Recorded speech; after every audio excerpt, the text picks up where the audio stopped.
friends, Kris here with Through the Prism of Chrism. Don't touch that dial and don't scroll down Facebook, because what I have to share is vital to your future. We're talking this week on the miracle of seed faith, and today for a title, You Can't Grow It If You Don't Sow It. Let me say that again. You can't grow it if you don't sow it. Haggai 2 and verse 19 for a text. They ask the question, is the seed yet in the barn? What good is your seed doing in a seed sack sitting in the barn? Listen, salt is of no value until it's scattered on the stake, and seed is of no value until it's scattered on the ground. There's a verse I want you to memorize. Proverbs 11 and verse 24. Now this is King James, a little hard to understand.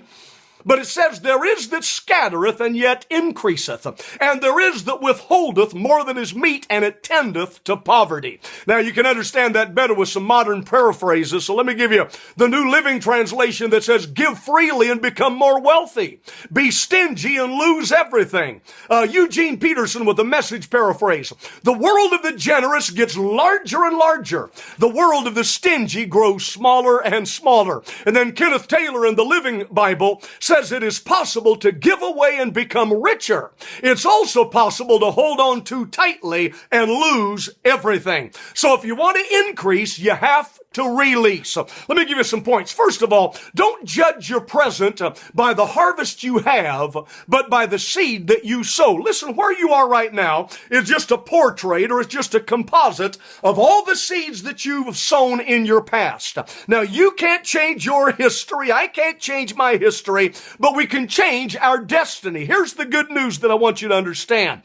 Your present situation is not permanent if you have seed in the ground.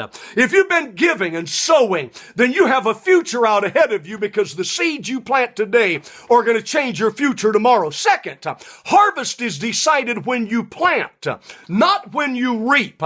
Somebody looks at the present circumstance and says, man, how'd I get this way? Well, you got this way by the seeds you were sowing. What you sow is what you're going to reap. A marriage falls apart. Now, I'm not blaming either party, but usually the current situation, if a marriage falls apart, it didn't just happen. It didn't just spring up on you. Seeds that were sown between the two of you weeks ago, months ago, years ago, have grown up today, and that's why it's the situation you have. 2 Corinthians 9 and verse 6, he that sows sparingly shall reap also sparingly, but he that sows bountifully shall reap also bountifully. So if you want to change things, start sowing different seed. Number 3, don't wait for favorable circumstances before you sow. You know, Ecclesiastes 11 and verse 4, he that observes the wind will not sow. In other words, if you're watching the weather forecast, it might frost tonight, it might rain, it might storm, and so you never get around to sowing. Right now is the time that you need to sow. And listen, the circumstances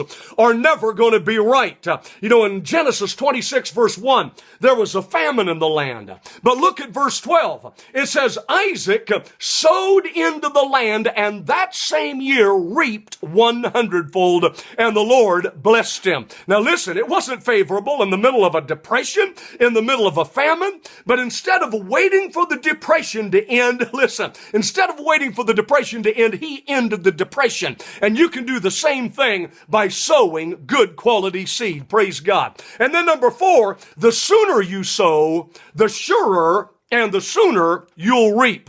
Ecclesiastes 3 and verse 2 says there is a time to plant. Ecclesiastes 11 and verse 6, in the morning sow thy seed. Don't wait, listen. Somebody gives us an opportunity to sow. We say, I'll pray about it. Let me think about it. Let me sleep on it. Let me get some advice. And while we're waiting, our season passes us by. Listen, now's the time to sow. In Jeremiah 8 and verse 20, it says, harvest is past, summer is ended, and we are not saved. So listen, you can miss a season of harvest in your life if you don't start sowing. I'm Kris. This is the key to your future. Giving and receiving, seed time and harvest. Please, if you like this, share this with a friend, put it on your timeline, and let's keep getting the word out about the power of seed faith. See you tomorrow.